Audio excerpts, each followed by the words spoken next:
I can't.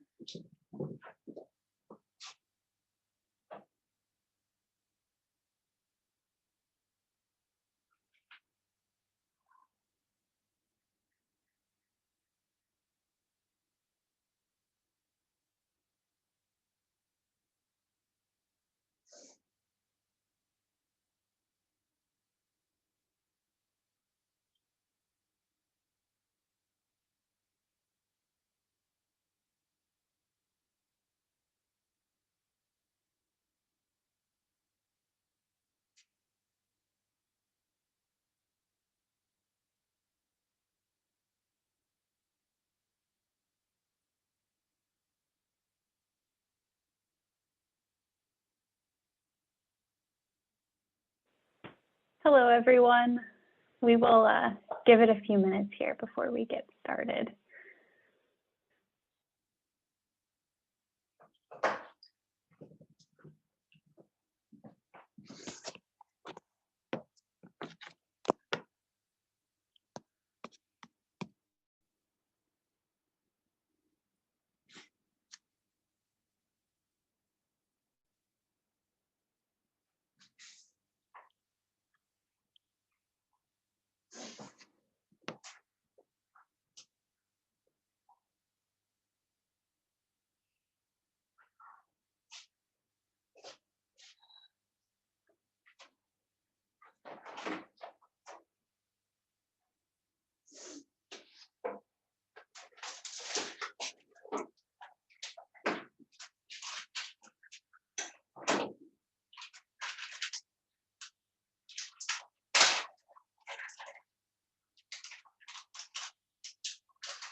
Madison and CK, I should have made you all co-hosts so that you can share. Oh.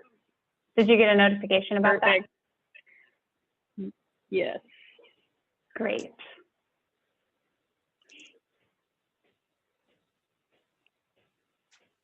I'll let people settle in. I think we should have a few more folks coming in here over the next few minutes. But hello to everyone that is currently here. We're really excited to be with you all this evening. Feel free to jump in and introduce yourselves if you'd like.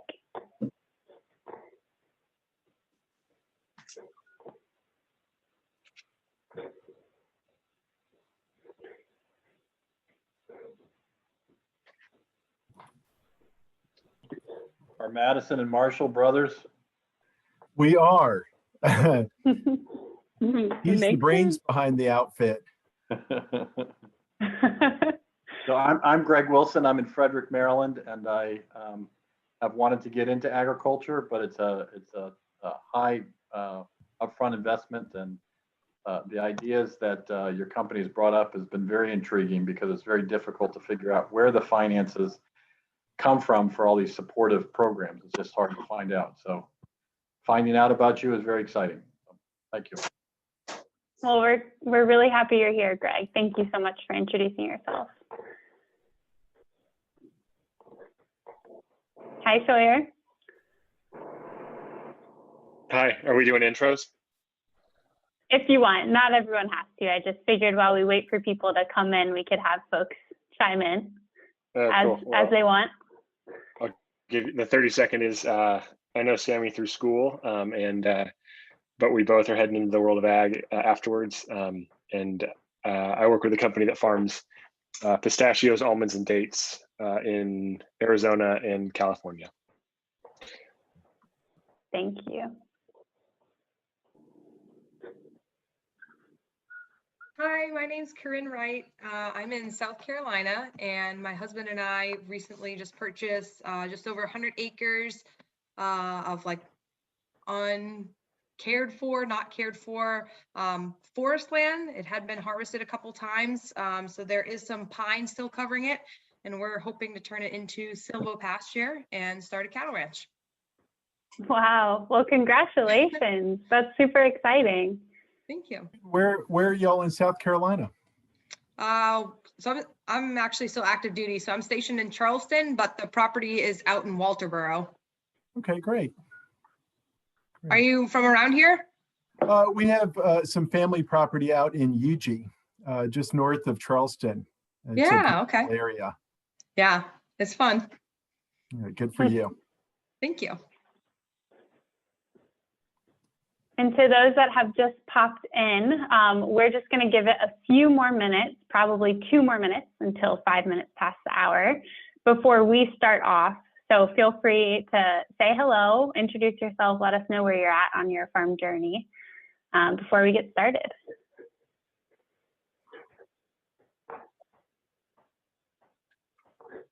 Hi, Max. Hi, Jerry. Oh, I thought I saw Jerry here. Did she jump out? I don't know, actually. I didn't see her. I just jumped on about a minute ago. But hello, Sammy. Good to see you. Long time no see. Yeah.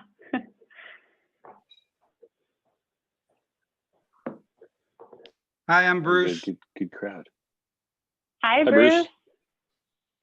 I'm in Missouri, near St. Louis. I don't have any property right now. I grew up a farmer. I'm doing lots of gardening and permaculture activities just around my yard that I have right now. And we're looking for some land and looking for some ways to fund some to get some things funded to get a at least a chicken operation running, and then hopefully move on to grazing and some tree crops, hopefully. Nice. Good to see you, Bruce. Good to see you.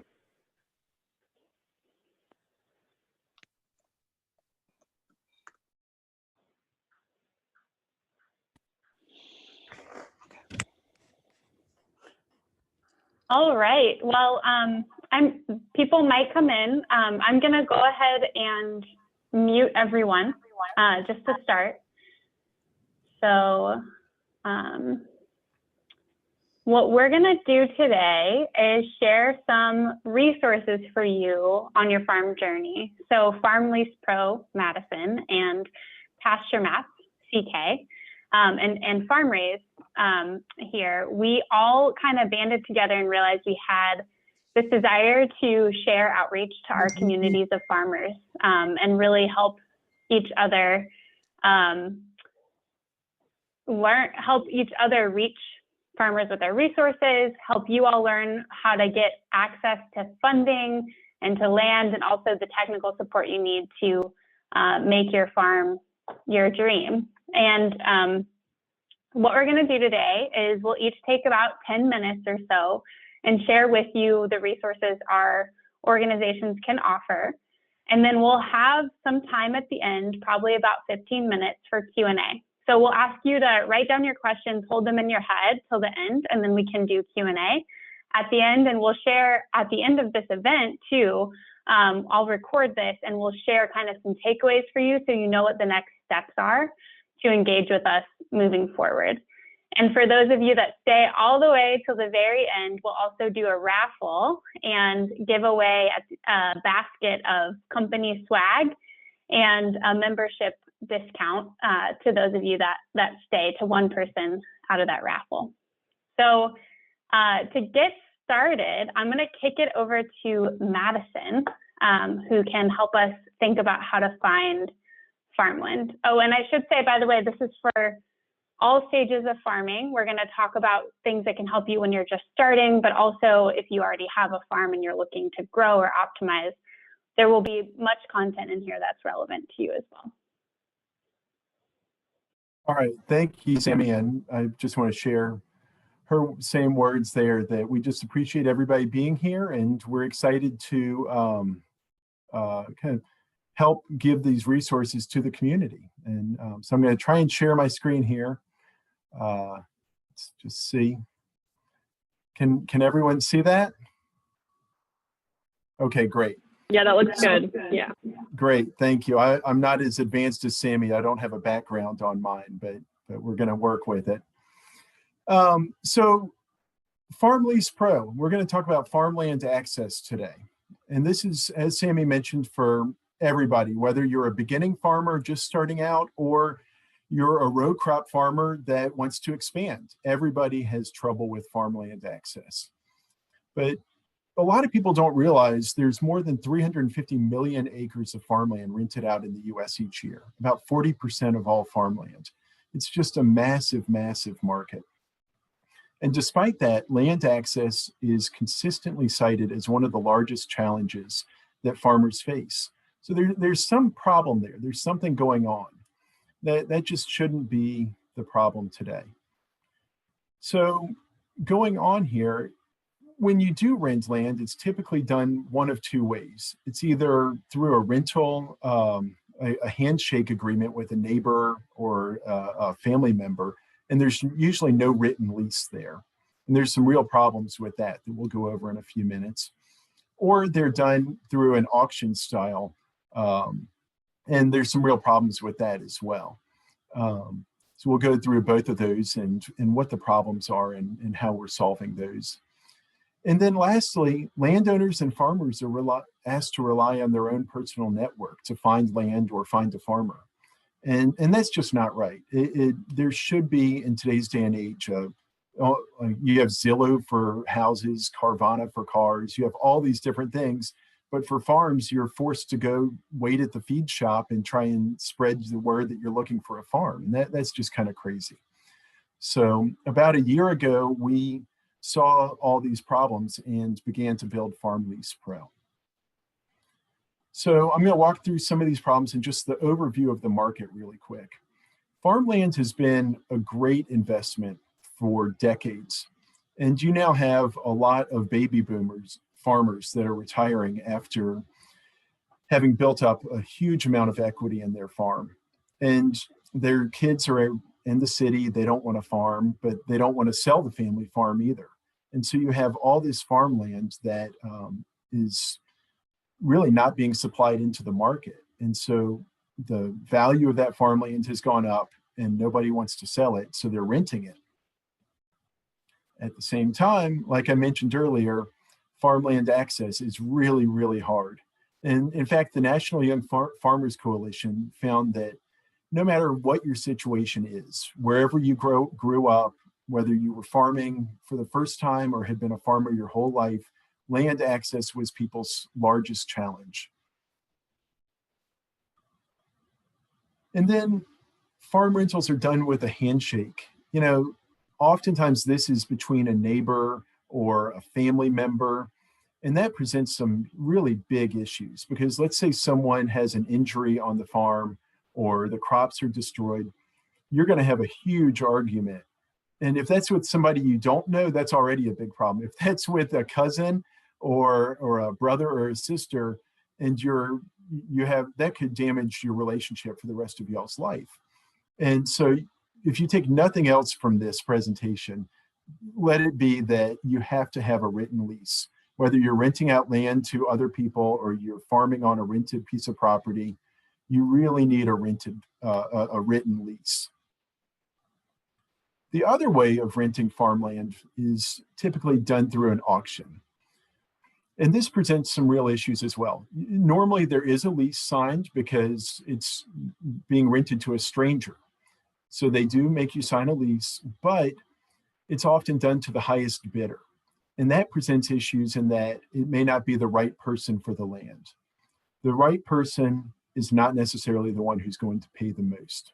We strongly believe that it's really, really important for farmers and landowners to communicate before signing any type of agreement and make sure that they both agree on the right type of stewardship for the land. You can have somebody that's willing to pay more than the next person, but then they destroy your land in the first year, and you really, really mess up for decades to come. So there's some real issues with the auction style as well. And then here, you just should not be forced to rely on your own personal network. Like I mentioned earlier, there are not many options available right now. There's some state farm links that are out there that do an okay job, but they are reactive, meaning you have to go to those and search and see if there's farmland available. Whereas something could be proactive, where you sign up and say, I'm looking for farmland in Waltersboro, South Carolina. And whenever we have anything available, we will reach out to you and say, hey, Corrine, we've got farmland available near you if you're interested in expanding your cattle grazing operation. So FarmLeasePro, we are proactively searching for more land for rent, and we're going out there every day to all of our different sources, trying to find people who want to make money off their land. We're looking at conservation groups that want to conserve land, people who are farming 100 acres, but they have 100 acres, but they can only farm 50, and so they want to rent out the rest. All these different types of sources, and reaching out to them, while at the same time building up our network of farmers to be able to match these different people. So we solve these problems, the two-sided network. Again, we want to be able to get property in the right hands and have the right farmer at the right price. We really believe that's important.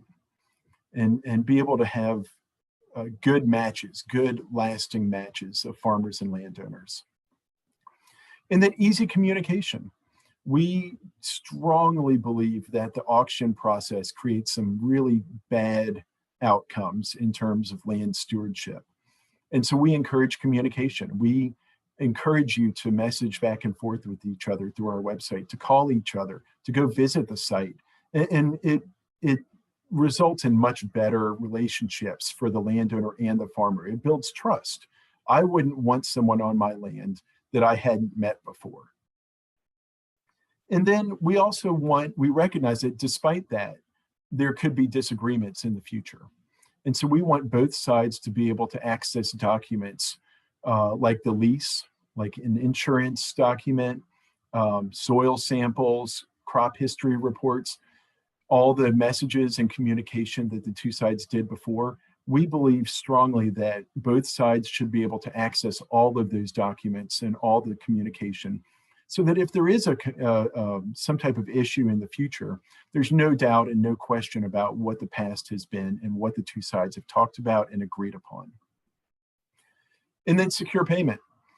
You shouldn't be searching through your mail or looking through your checkbook to see if somebody paid you or did you pay these people. It should all, just like the documentation, all be right there in one place. So you can see, all right, I owe $2,500 in 2 months, and I owe $5,000 at the end in 6 months. And you know what you've got coming up, you know what's been paid, and it's all right there for you in one place. So how do we do it? We've made a simple and intuitive user interface that brings together both parties and builds upon some really interesting technological aspects. So you can log on to FarmLeasePro.com and search for farms in your area, just like you would search for a house on Zillow. And if you see something that interests you, and you can click on that property and see a Google image of that, and you can zoom in and look at the property, look around it, see if there's a lake next to it that may interfere with what you're doing or anything, and see what all is around it, see if it's close to a large city, see the roads that are connected to it, anything like that. Then you can also on that same page see anything that the landowner has written about it. Here they say it's a row crop, corn and soy rotation, any terms and conditions that they may have. And if this still interests you, you can click inquire or make an offer. And that will put you in touch with the landowner. And you can either make an offer right off the bat or just say, hey, I'm interested in your property. Would you be willing to answer these questions? And so that's here with the message with the landowner. You all can talk about it as much as you like. And if you do come to terms and you agree to lease that property, you then go and upload all your documents to a shared file. So like I said, it's in one place right there, safe and secure for both sides. You can always go back to it and see what you've agreed to and always have access to the documents and messages that you need. And then you can safely and securely transfer payment. But one thing with this is we really think that the way that farms have been paid, rental farms have been paid for in the past is outdated. Typically, it's just some upfront and then a lump sum payment. And we believe that by enhancing the communication ahead of time, the trust is built between a farmer and a landowner, and the landowner is likely to give the farmer some leeway and maybe even do monthly payments. And so we've set it up where farmers and landowners can decide their own payment schedule. So that's FarmLeasePro. You can log on to our site and register as a farmer, and we'll email you whenever we have farmland in your area. And at the end of this, I'd be happy to answer any questions. So thank you all again. Thank you so much, Madison. That was great. And everyone, I would encourage you to save your questions, maybe type them in the chat so that you don't forget them. And we will get to them here in a few minutes. Very cool presentation, Madison. Excited to unpack a lot of what you shared. So now we'll move into funding your farm. So FarmRaise will present, and then we'll head over to PastureMap and here in about 10 minutes. I'm gonna set my timer so that I don't take up too much time here. And I will share my screen.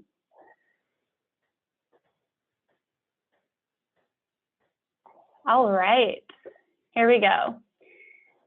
Are you all able to see my presentation? Cool, getting some nods, that is good. I'm just expanding my screen so I can see all of your faces. And here we go. So I'm here to talk to you about the funding matching support tools that we're building at FarmRaise and walk through some of the options that are out there for each of you to access. And I know I've talked with some of you here before about what we're building. And so I hope that some of this can be value additive compared to what we've already talked about. And for those I haven't met yet, really excited to meet with you and engage you tonight. So FarmRaise is a one-stop shop for farm funding. We are the first and only fully integrated resource where you can access grants and loans.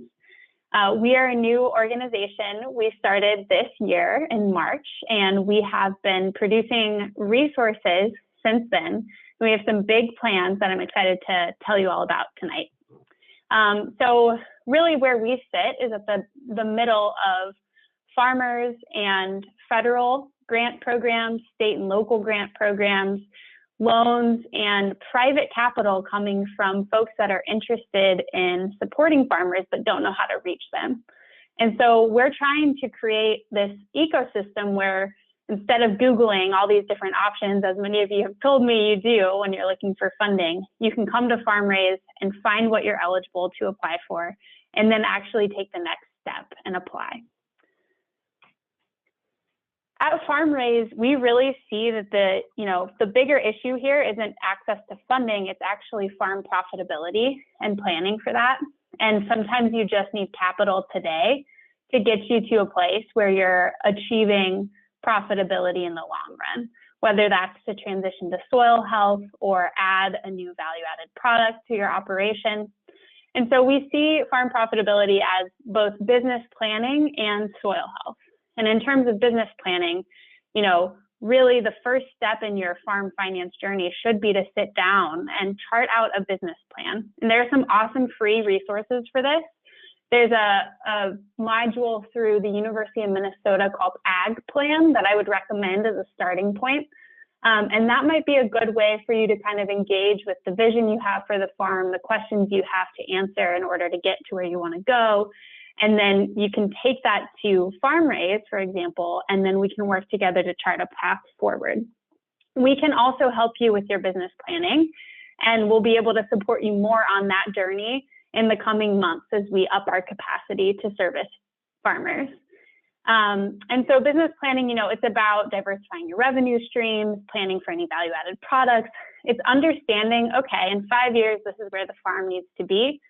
And here's the infrastructure, the capital, the labor I need to get there. and here's how I get access to all those resources. But then there's also this component of soil health that's really important, because farming is a unique industry that's heavily reliant on natural capital assets. And so being able to really invest in the viability of the soil to support you all in the long run is crucial. And the cool thing is that there are a lot of programs available to help support you in that endeavor. And I know some of you on the call here are in maybe in urban agriculture settings, doing container farming. So soil health is less important, but ecosystem health and thinking about the circularity of your system is going to be really important too. And so what I'm going to provide today is an overview of some of the public funding sources that are available to farmers, how to actually then apply to those sources of funding, and then again, at the end, after PastureMap, we'll do a little bit of Q&A. So at FarmRaise, we've surveyed the landscape and we've broken down farm funding at a grant level, or farm funding at a high level, into these 5 different dimensions, where you've got grant programs, you have cost share programs, which often will reimburse you up to 75% of the costs that you spend on something. Easements, where you devote a portion of your land, if you own it or have a long-term rent on it, towards conservation or even agricultural production, and you actually get a rent payment for that. And then loans, which traditional financing is so important for purchasing land or for taking on new equipment. And then there's also this category of emergency and disaster relief, which we've seen the USDA, the Department of Agriculture, funnel a bunch of dollars into, over $20 billion this year, related to coronavirus food system support. I will say it's really important to kind of be aware that each of these funding sources have their nuances. And within grants, you have to be looking at the stipulations attached to the financing, to the money, and that's something FarmRaise can help you navigate. So at the federal level with grants and loans, there are public sources of both grants and loans available through these agencies. So these are typically the agencies you see here that distribute funds to farmers. The Natural Resource Conservation Service, Farm Service Agency, you name it.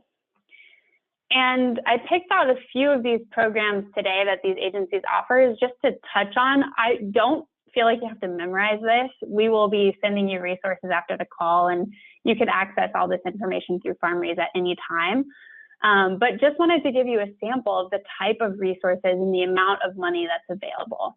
So, one thing I'll call out here is they all have different deadlines. You see winter, you see spring and fall. That's something you've got to manage and think about. Grants are intended for different purposes. So a value-added producer grant is really good for your marketing and your distribution efforts for value-added products on the farm, but less relevant for soil health or resource conservation. There are even programs for renewable energy. And it's also important to think about how these projects require sometimes a match, and you can, based on how you write the grant, you can actually use your time, because you are very valuable as a farmer. You can use your time as a match when you apply for some of these grant programs. So keep that in mind. And then wanted to also call out some of the environmentally oriented programs, the conservation programs that are out there. So the Environmental Quality Incentives Program and the Conservation Stewardship Program are both really awesome options for soil health or, natural resource concern related needs. And there are usually over 200 funding pools in each state. So I included Tennessee here as an example, where you can actually qualify or be more competitive for a certain pool of funding if you have a given resource concern on your farm. A resource concern would be like you have an erosion problem, or you have a waterway that your cattle are getting into, that kind of thing. And NRCS will actually pay you cost share to implement changes for that. Now, it is cost share, so you do have to front the money up front, which is why you might want to stack funding options and get a loan to help you pay for the cost up front, but then you can pay back that loan with the cost share you get from NRCS. So this is a great program. to access, and FarmRaise supports you for free in applying for EQIP and CSP through our TurboTax for farm funding. So we've taken a lot of the jargon out of this paperwork and made it easy for you to apply online. And you can contact our staff for office hours to work through these applications together as well. But what's interesting is that hands down 100% of the farmers we talk to at FarmRaise come to us for grants. Who doesn't love free money? But half the people that come to us also really want to learn about loans and make sure that they're making the best decision with regard to loan financing. And so we're actually now responding with this service we're going to debut where we help you match with different loan opportunities. And FarmRaise is connected with both traditional lenders on the commercial ag side, but also impact-oriented lenders that are wanting to work with farmers that are doing things related to sustainability. And we can help you connect with those and then actually complete your financial statements, get everything up to date, and apply. So we're really excited to be able to roll this out, and please stay posted. We'll be sending out some information in the next few weeks about how you can sign up if you're interested. Knowing about all these options is one thing, and then the next thing is actually applying. So I've touched on a lot of this, it's important, and this is why we're here as FarmRaise, to really get a good map in your head of your plan, how that matches to different funding sources, and then what the action items are for you to then act on getting those applications in for those funding sources on time. We can provide you with support at every level. So identifying your goals and prioritizing them, we have consultations we can conduct with you, understanding which programs are right for you. We've got our eligibility quiz and our funding library where you can go and you can learn about programs. And then we help you manage all those considerations, those deadlines, and those application requirements as well. We launched our initial federal grant matching program in August. We've had over 500 farmers sign up to use this platform to date, and we're getting a lot of learning from that. So we're taking all the really good input you all have given us and using it to iterate on this platform and make it even better here in the next 6 months. And I just wanted to share a little bit of our timeline because you all are very important stakeholders in our process, and kind of how we're thinking about it is that our 3 priorities for 2021 would be to expand our farm grant research and support. I think I was talking to Max and Jerry about this. We're going to branch out into states now and actually try to map state and local programs, get those on the platform, and then help farmers connect and match with those opportunities. As I mentioned before, we're unrolling our loan support tools here in the next couple of weeks. And then we're going to feed all this into an integrated software that actually helps you track profitability over time and understand how capital sources and different practices you implement impacts your financial statements and therefore your profitability as you move forward. So would love your feedback on this timeline, on how these initiatives stack up with your priorities moving forward. And I am out of time, so I'm going to go ahead and skip to just saying thank you and turning it over to CK. Oh, you're good, but that was really good. So I lots of appreciation to Sammy and Madison. I am thankful for you guys for inviting us to join. I'm going to share my screen. See if I can do this. No, I don't want to do that. Present. Okay, we see this PastureMap. Perfect. Okay, so I'm CK and I have been with PastureMap for about 4 years now. Our company is based out of Texas, was originally based out of San Francisco, California, I'm from California, from the Valley. Super excited to just introduce PastureMap. I think where I met with Sammy and Madison is, so you have the funding and you have the land now. What are the next steps? I think figuring out how to start planning and then adjusting your plans and maybe doing any kind of compliance reporting and just making sure that you're on track with what your goals are. And if you have a team that's working with you, they know what you're thinking as well. So PastureMap, our mission is making ranchers profit while building healthy soil. That is our main goal at the end of the day, is we want healthy land and healthy families. Our biggest, the start for where we began is grazing management, and that's really where we excel in our software. So we have software available on any web browser, iOS or Android devices, and it works on a map interface for Google Earth and some other providers as well, on or offline. And so what we do is we mitigate grazing management as a solution to help make profitable decisions in healthy soil. So we think a foundation of moving or rotating livestock to different pastures and paddocks every set number of times is the base to many intensive methods for grazing solutions. And the why is it makes more profitable family farms. You regenerate soil to store water and carbon. You can restore plant and animal diversity, more nutrient-rich food, and you also are increasing your pasture yields and utilization to eliminate supplemental needs. So you're having this low input and highly profitable ranch or farm. Our grazing management is really critical for our rotational grazing, but planning and keeping records is going to be one of the tedious tasks. So our main goal at PastureMap is we want to replace Excel, we want to replace pen and paper, something that's really not going to be a living document. So you see in these two photos here, this is a really popular grazing plan that's been mapped out by hand. So these are all the paddocks on their land, the rotations they're going to do with their infrastructure that they've held with water, where the gates are, where they need to flow. And then we also have our grazing chart, which is a really popular document that's blown up on ranch walls.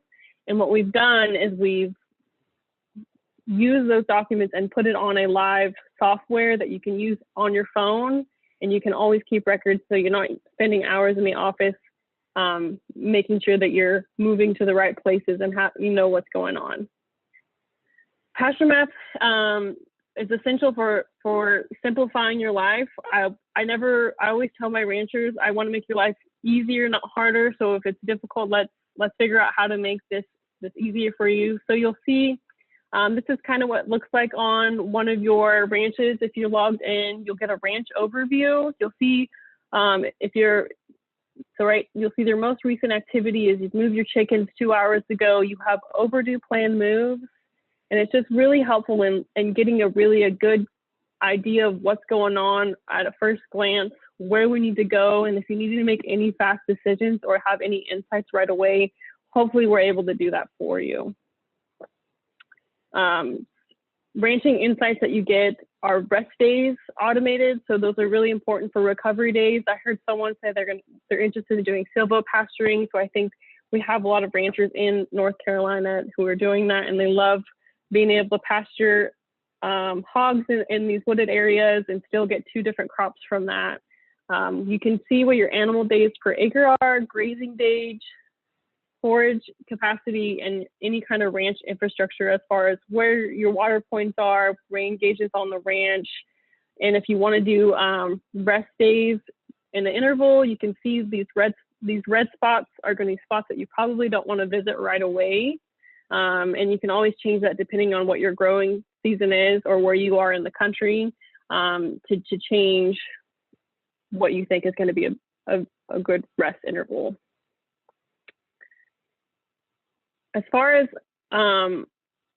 managing your plan and actual herd moves, it's really helpful in seeing planned versus actual, and when you're trying to get insights of how each graze event is going to improve over your seasonal estimates. So I think we have what you call this grazing trail where this yellow line is. You'll see the blue is going to be our actual days, and then in the gray over here where it says 40 is going to be our planned. And so this is just a good insight of where the grazing history has been. And if you wanted to do seasonal information, you can see, do I want to do the same trail that I did, or am I going to do a different scheme that's going to improve maybe my forage estimates that I'm going to do for next season? You'll get detailed per pasture level record keeping. So you'll get per pasture and what the area is, how many grazing days of forage you've had, any information or notes you have on the pasture level. So you're going to get the same thing for herds. you'll be able to have herd data for the whole lot or the group, and also individual information as far as the ID and any notes that you have for that individual animal. So if you're treating, if you're culling, making culling decisions, you have a record of that. And then for both of those, pasture and herd level, you'll get summary reports that you can either export as a grazing report or a herd report, and then turn that into, let's say you're working with an NRCS agent, they'll be able to see this reporting, and it's going to be pretty accurate. And our NRCS guys, they really love this. They said they've got reports turned in from pizza boxes, and I'm like, okay, yeah, we're fixing that problem. We won't have any pizza boxes being turned in anytime soon, hopefully. Another thing that is really awesome that we do is this photo monitoring. So it's photo records that are tied directly to your GPS on your phone. You go out in the field, you'll take a photo, and it tells you which field you're in, the time stamps it, and then it'll layer on the times when you've hit that pasture. So you'll see the notes for this photo that's been taken is right on the polywire fencing. It looks like it says cattle hit this hill fence line pretty hard in the rain. There was a lot of impact. It'll be interesting to see how it comes back later. Side on the left was hit hard. And then we have the notes on the other side in April. So it was taken March 8th, and then the next photo is April 4th, and it says 45 days of rest, and the grass is about 6 inches on average. There are 2 leaves on many of the areas. So that's the phase of growth that it's at, that were bitten. 3 leaves on some, still feels early to come back, but we will see. So that's just like a pasture inventory and deciding, is it time that has this pasture been recovered, or do we need to rest it a little bit longer? And it looks like the decision that's being made is it's not fully recovered, so we're not going to utilize that feed just yet. Also, some other automated information that we're going to do that's going to make your guys' life a lot easier is we're going to do grazing data that's generated based on herd movements. When you move a herd into a pasture and out, some automated information that we're going to do is we're going to automatically calculate your rest days, the foraged grazing days, and then we're also going to have your plan versus actual. That's going to be automated. The only thing that you have to put in is you know, when you plan on being there and actually execute that plan. Then we'll have those 2 different reference points for, am I doing what I'm saying I'm planning, or am I a little bit off? So that way you can keep your team on the same page as far as, this is what we did here last season. Are we going to do something differently, or why would we adjust because of the environment? So when you sign up for PastureMap, starting is really easy. I know that technology sometimes is overwhelming to adopt, at least in my opinion it is. I think one thing that we pride ourselves is we always want to do the KISS method and keep it simple. And when you start with PastureMap, we'll do an onboarding session. We'll ask you to draw your pastures. We'll help you add your herds, start planning your moves, and then we'll ask to log and provide key insights around your ranching data. So what's really awesome is you have this technology that you can use, but we also have with that a tech support team that's available full-time to answer any questions you have. I'm also available to help for any of your support needs. If you have questions with onboarding, I'm always happy to give advice on what should happen or what it looks like or what other experiences for ranches have been with whatever your goals are. Our main idea is we want ranchers to validate their efforts. We want you to be able to say to the people who you're getting funding from or leasing from is, I'm actually improving this land. I have the historical data for all my herds. I have photos. I have the information. I have it rested. I'm not overgrazing and I'm not undergrazing. I'm being very profitable. So that's like something that we just really pride ourselves in, and being able to empower ranchers to see the data, make decisions, and then also just get better leases or even better loans by having accurate data that's going to be easily accessible. Some things that are going to be coming soon with PastureMap is, so we're hopefully going to be integrating some more satellite imagery, and we're also going to be improving our soil data layers. So you're able to do soil data points. We're hoping to build on that in this next quarter. With the soil and satellite data, we want to validate herd movements. We want to show forage changes over time. And with the soil test data, we want both density changes. We want to see the water and how it's improved. And we also want, eventually, our long-term goal is to see what the carbon sequestered is on that area. So with that, we'll eventually try to create PastureMap certified rotational brand, scalable regenerative and carbon validation through our satellite imagery, more robust animal inventory functionality. I think we're going to really figure out this EID tag, this ask from the industry, and then we're also going to figure out virtual fencing and hopefully water monitoring. That's on my hopes and dreams. So I will open up for questions, and then it doesn't have to be PastureMap related. It can just be for however. We have a list going on, I see in chat. Did you want to start that, Sammy? Yeah, that sounds great. Thank you so much, CK. I'm really excited. Did I about take too much time? I was not paying attention, so sorry. No, my timer actually just went off, so well done. Okay, good. Oh, I did that on purpose. Yeah. And I'm, as a consumer, by the way, I am really excited about certified rotational being a thing. That is really cool. Yeah. So that might be not be the official name, but I think it's gonna serve our ranchers really well, and so that's the main goal, is getting our ranchers more money. So, yes. Nice. Okay. That's so cool. So let's see. So what we can definitely let's go through the chat first. I will say I've just given everyone here a lot of power, and you can unmute yourselves now. So if you do have urgent questions, feel free to just tap unmute and show up and ask the question. But to start, let's see, what did we hear of in the chat? Hey, yeah, I'll start with Corrine asked about, can you rent a portion of your property? And absolutely, Corrine, that's kind of, and this goes to Greg's question as well. What do we do to get new farm listings? In the future, we're going to work with some farm management companies that are doing it through blind auctions and different other ways right now. We're beginning to work with some conservation companies. But right now it's predominantly individuals like you, Corrine, who say, hey, we need some goats out here to help clear the understory, or we've got an extra 30 acres of land that we want to rent to somebody. So absolutely, Corrine, you can go to FarmLeasePro.com and sign up as a landowner and put your land on there. Great. Thank you, Madison. And Greg, I think this is just an excited comment of paying your cost share off with a loan or paying your loan off with your cost share.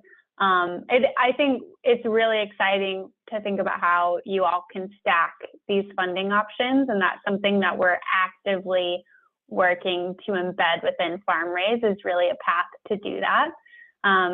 There's actually, so one case study on this is Iowa State. I don't know if any of you here farm in Iowa, but there's a revolving loan fund, and there's also a state cost share program.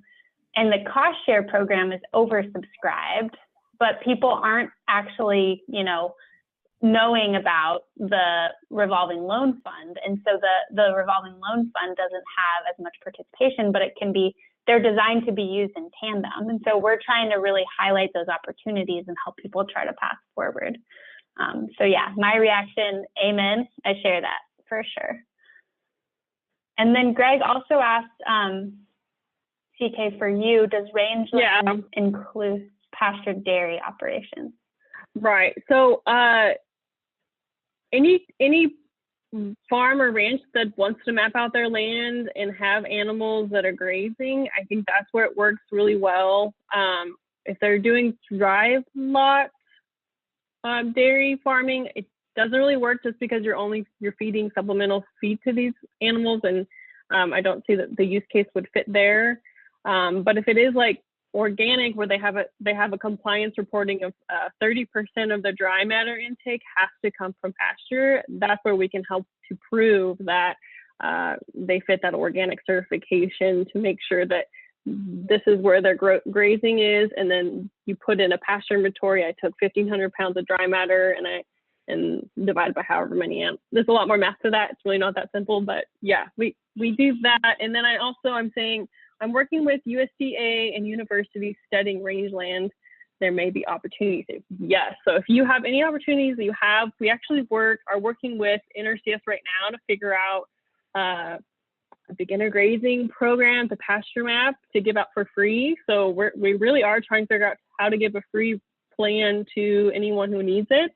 And then as far as, we have a lot of universities working with us too. So like university teams, it just sometimes communication, especially with absentee landowners, Madison, it's worth its weight in gold just to be like, hey, you have consultant view of my PastureMap account, which means it's a bird's view only. You can't make any edits. They can only see what's going on. It's so powerful because they know what's going on. And they're not constantly calling and being like, hey, where are your cows at? Or are you grazing too many cows in my field? And then so the next, I'm sorry, I'm taking this over because I'm just going down the list. It's great. Go for it. Are drone technologies used for updating grazing and grazing availability? Sorry, it's the end of the day for me. I'm depreciating. No, so what you can, if you have your own drone, I have had ranchers go and do visual grazing availability. We don't have it integrated yet, and I say yet because I'm optimistic that we will have that one day, but we don't really have that. You have to do that yourself with your drone. If you have a way we can do that, email me, ck@pasturemap.com. We'll figure it out. And then here we go. I'm lost now. You see where I think we're at. Do you help develop grazing plans, or is that what you mentioned coming soon?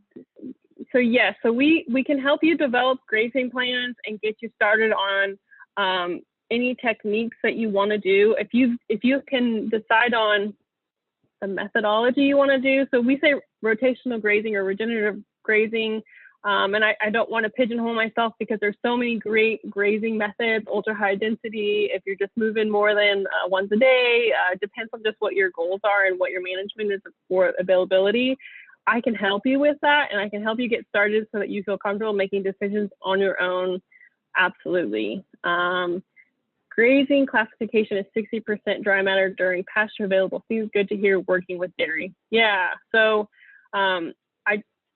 to add on, PastureMap is never going to be prescriptive software. We're just going to help you gather data and then hopefully get insights that are automated with our color coding or just seeing where the animals are going, and then maybe just think that doesn't really work because we've totally missed this one pasture, or we're gonna mitigate for wildlife protection. I don't know. There's a lot of different things, but at the end of the day, we're a tool. And I'm not going to tell you how to do your job. I'm just going to tell you the experiences I've had with all my other ranches. I think that's all my answer. Did I answer everything? Yeah. You did. Yeah, we're caught up. Okay. And I actually think your last point, CK, about the power of tools, but also maybe sometimes the drawback of tools is a good one. And I would say, I think all of us share a vision of really just empowering you all to farm the way you farm better, and the tools we build are just to help move that forward. I'm actually finishing up grad school right now. I'm in a class and creating a soil health operating model, and one of the things that's coming out of that is like a model is only as good as the assumptions you put in, and so these tools are designed to be the best tools you can receive to help with this, but ultimately they're just to empower your own decision making and really help you farm the best you can. You're the actual operator and implementer, which is why it's so exciting to work with all of you. Does anyone have any questions that they haven't shared in chat that you'd like to talk through? Feel free to just take yourself off mute and speak in person.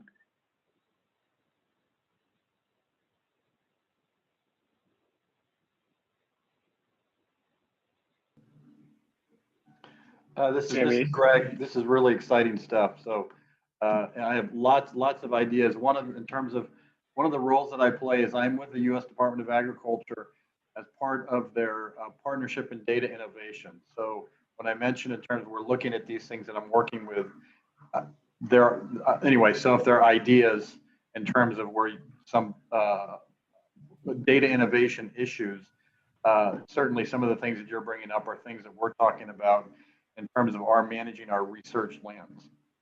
That's one. Another, in terms of I'm a chair of a county governing agricultural group where we are trying to be implementing regenerative agricultural practices and having ways of measuring and doing metrics of some of these practices is a challenge. Although it's CK, when you mentioned in terms of its rangeland, it's really in terms of are there ways of capturing metrics on land, whether it be rangeland or whatever. I also see as a potential as something that could be very helpful for us as a county as we're trying to look at developing metrics. So lots of ideas, Okay. Great work. Really excited to hear the stuff that you're doing. Thanks so much, Greg. Are you Farmer Greg 8? That is who I am. Yes. Oh my gosh, so good to meet you. We've been Yes. emailing. Yes. Good to hear your voice in person. Yeah. Thanks for being here and thanks for those comments. I saw Sawyer and potentially Jerry maybe had questions. Sawyer, do you want to go? Yeah, this will be quick. We're looking at doing a solar install on one of our properties, Sammy. And so we're looking at things like REAP, and I'm just wondering if you guys are set up to do those already or not yet. Not just yet. REAP is hefty. But the cool thing is, so the next deadline should be mid-March 2021. And we are at a place, I think we'll be at a place in January where we can circle back with you and help work through that.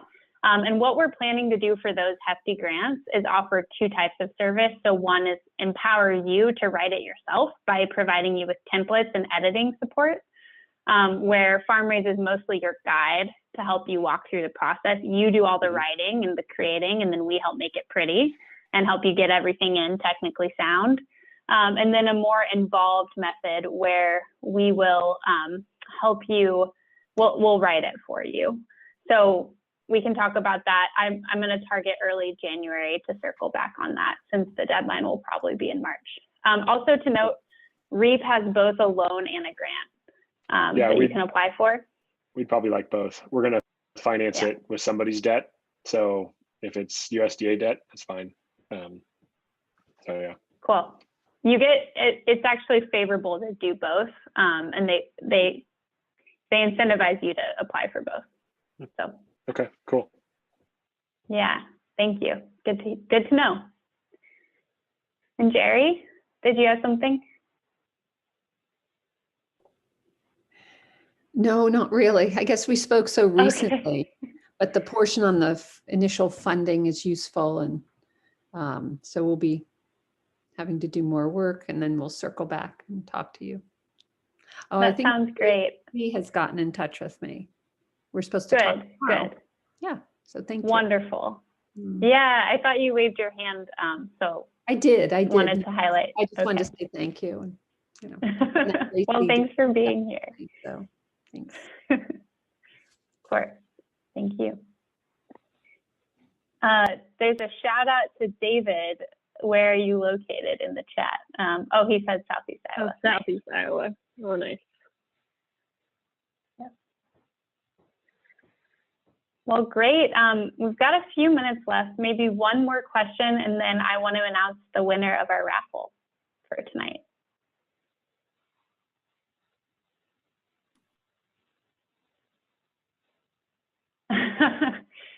I have a question, which is, what happens after this? So how do people get in touch with our organizations and take the next step?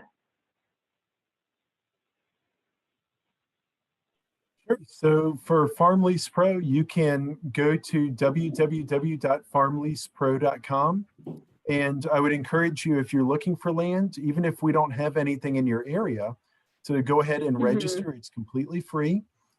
And we will email you. We are expanding every day. And if you have land, like Corrine said, feel free to go ahead and sign up as a landowner, and you can make some money renting that land out. If you want to speak with me in person, feel free to email Madison, Madison, at FarmLeasePro.com. I'd be happy to speak with you.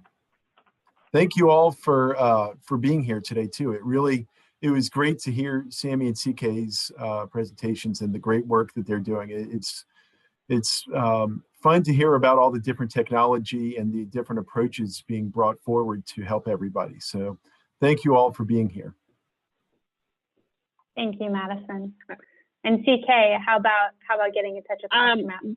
Yeah, you can't find me. I don't want you to find me. I'm just kidding. CK@pasturemap.com is my email. And then if you just type in any web browser, pasturemap.com, you'll be able to find our website, log in and sign up for a free account. And then you can message us there. There's like there's a chat box that goes to all of us. So if you have any questions there too, and I'm not available, that one will probably be more responsive if I haven't gotten back to you. So perfect, thank you. Thanks so much, CK. This is great. And for FarmRaise, you can similarly just go to farmraise.com to take our eligibility quiz and see what you're eligible for. That'll get you hooked into our free and secure account system where you'll get all the updates about the exciting plans I talked about earlier. I'm also very excited to talk with each of you, and you can reach me personally by emailing sammy@farmraise.us. I'm going to put that in the chat right now. And we will follow up with you all via email with a recording of this as well as a takeaway resource. Right. So thank you so much for being here. And I'm happy to announce that Brent is the raffle winner. So Brent, I'm going to flag you and I'll contact you after this to figure out how to get you what you've won. But really just excited to have you all here, and thank you so much for your participation.